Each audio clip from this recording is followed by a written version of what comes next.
Well, hello everyone. Welcome to Living Life Joyfully. Yes, welcome. It is morning on a Saturday morning, Yes, it is. and it is the month of June. And before we even say about the topic, I just want to say happy summer to you. Happy summer to you. Happy allergy summer for me and everyone out there Yes. who's got to deal with allergies. We're actually sitting in a field of dandelions. Yes, we are. And I was just telling Moshe as we were walking, I'm like, man, it looks pretty right now, but in a few weeks when it's all blooming, that white stuff, I'm gonna cry and just die in a corner like a curl up little baby. I'll bring you a box of Kleenex to make So that. as we were saying, this is the month of June, Yeah. and it is the It's a topic that makes me uncomfortable. I know that. It's depression. Yeah. Every time we say depression, we do depression. Depression. So we thought, what a great way to talk about a depressing topic Yeah. on depression in a Sunlit environment. beautiful space. To Wind, contrast. breathe, air, just gorgeous day. Yeah. Part of self-care. Totally, and you know what? I'm gonna go right into it if you don't Okay, mind, go because ahead. this is a really great metaphor for what I've tried to do in my life to get out of depressing situations, which is go from darkness to light in an instant. And before you begin, I just Yeah, want to go quickly ahead. say, guys, that we are talking about a very serious thing, which is depression, which is afflicted by millions of people worldwide, and has led to deaths. So we just want to make sure you guys are aware that we will be discussing parts of our lives that may be triggering for some of you. So just be aware of that. Yeah, So what you were saying, from light to dark, yeah, dark to light. Dark to light. Wanting to make that quantum leap, and it left me in a very debilitating emotional and mental state, and the space that I got myself. I'll give you an example of what a depression is to me and how I struggle with it.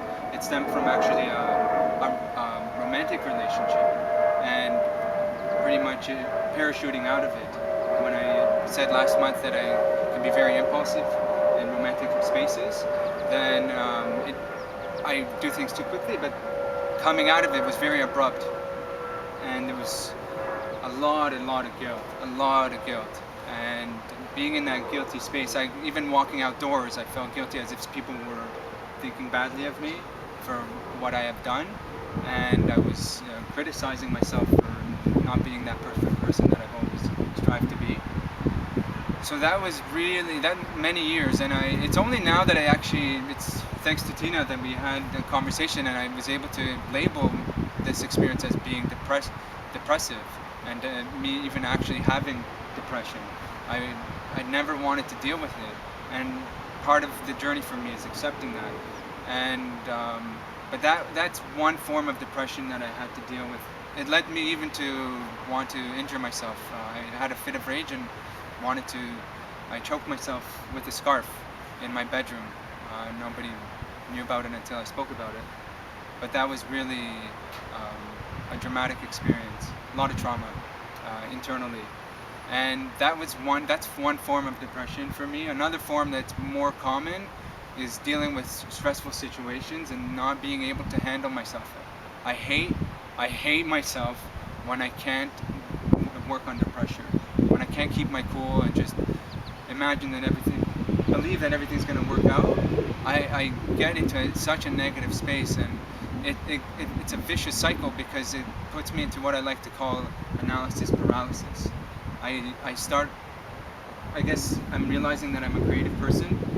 That can get me into a funk because I overthink things, and I imagine the worst of a situation, and that I can't find the solution to a problem or complete a task on time, and all the responsibilities I have I can't live up to, and so all these standards that we talked about with self-love, that comes into play, and we'll talk about that, I'm sure, as the conversation unfolds. But not being able to handle that stress leads to a cycle of depression, and I want to give you an opportunity to talk, and then I'll add into yours as well. Okay, so just for me to just reiterate some of the stuff is that when you're trying to sort of evaluate the situation and try to find a solution, and you're unable to either grasp a solution or the situation itself, Yes. you go into a depressive Yeah, state. especially if it keeps on. If it happens once in a while, okay, I can get over it. But let's say it's a period of months, oh, forget about it. Yeah. Forget about it. So it's Yeah.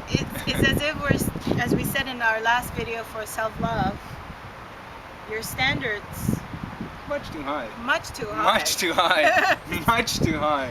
And Yeah. but what's cool though, guys, is that you are learning about your identity. Yeah, I know. It's So awesome. even in a negative space, you made it into something positive, which you can learn about yourself. You understand now you have limits. Yes, I'm learning that, but again, this is part of the environment because we share a really genuine space where we are able to be vulnerable with one another. Exactly. So I have that supportive environment. Otherwise, I wouldn't be able to make these changes. Yeah.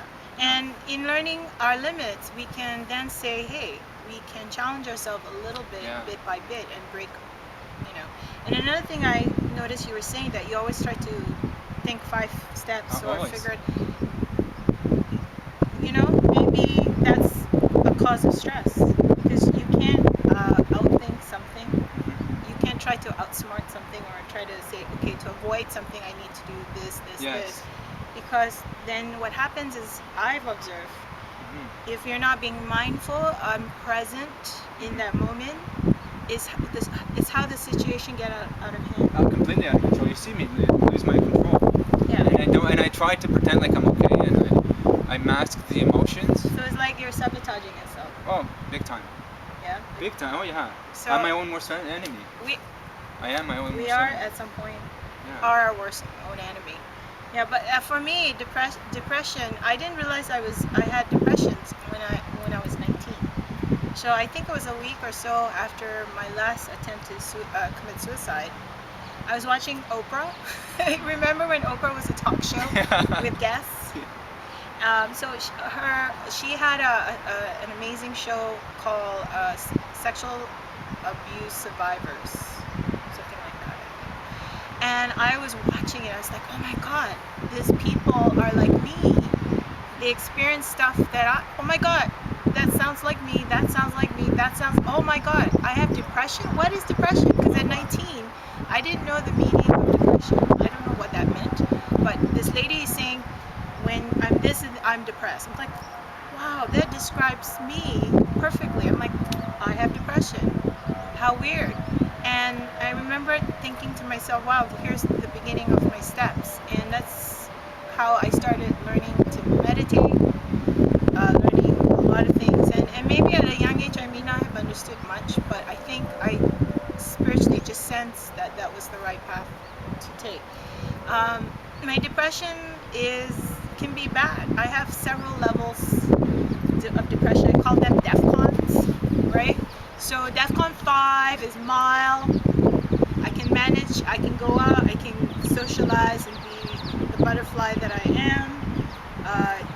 But as we get lower and lower, and in DEFCON 1, I'm completely oblivious. It's as if there's this levels of state I get desensitized, disconnected, to DEFCON 1 where I'm completely not connected with the world, with not even myself. And I think what happens if a situation arises emotionally that challenges me to a space where I just don't understand, or I can't make a logical jump, as you say, quantum leap, to understand something.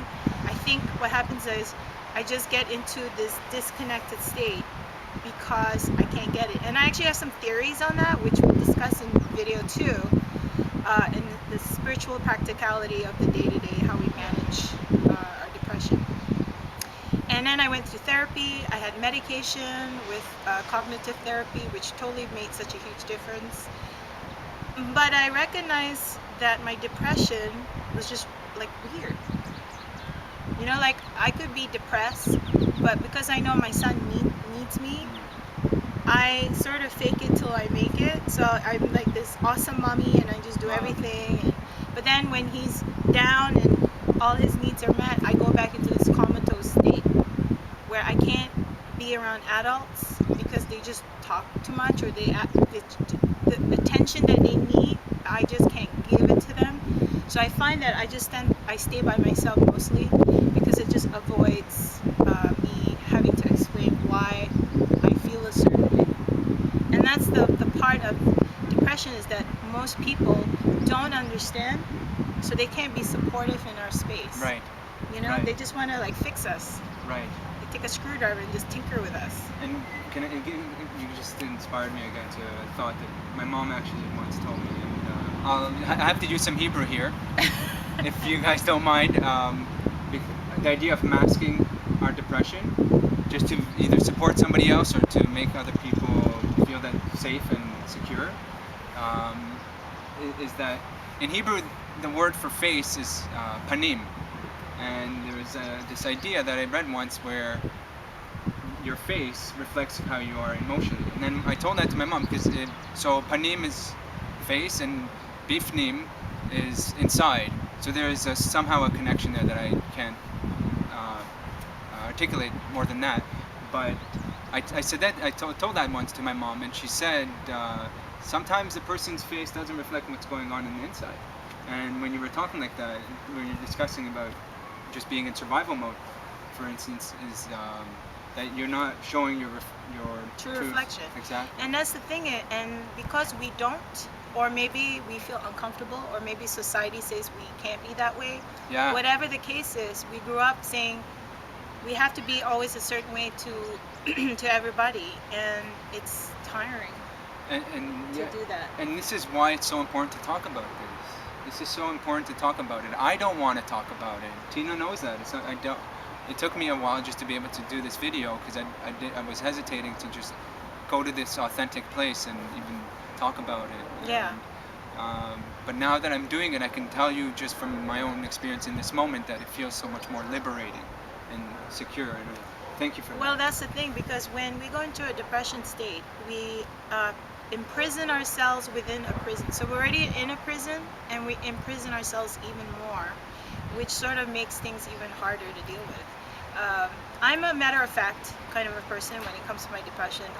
I can actually feel it coming, and it's when I start becoming more gentler, quieter in my voice, because it's a way I've just learned to manage depression, and that's being aware and being present in that moment, saying, oh, I feel something coming on. Some self-care has to now proceed before me, but that's taken 20 years to build up to that space of awareness. And It's a long time. exactly. And the one thing I want to say to people who want to support people with depression is that I know you guys want to help, and I love it, but don't be uncomfortable with the situation. Be straightforward with us, and if we say to you, just give us a hug, or just be kind to us, just be loving and be kind to us. Don't tell us stuff like get over it. Or think positively. Well, you can say think positively. Oh, I guess we can explore that in the next video. Could we? Yeah, we'll talk about it. It's then. part We'll it's talk part about of it. self-care. Yeah, okay. We'll talk Damn about it. it. We'll explore it. It's good that I said that. Yeah, and of Okay. course, over the years, dealing with suicide, it's also hard. So I think we have a lot of material to explore in the next video. I mean, from this video that we can talk about in the next video. yeah, about bringing some spiritual practicality to Yeah. things I think so. to help us manage better. Yeah. Is that it? I think so. I'd like that. Yeah, How do you great. feel? I feel good. All right. Thanks. Talk Take to you care. soon. Bye-bye.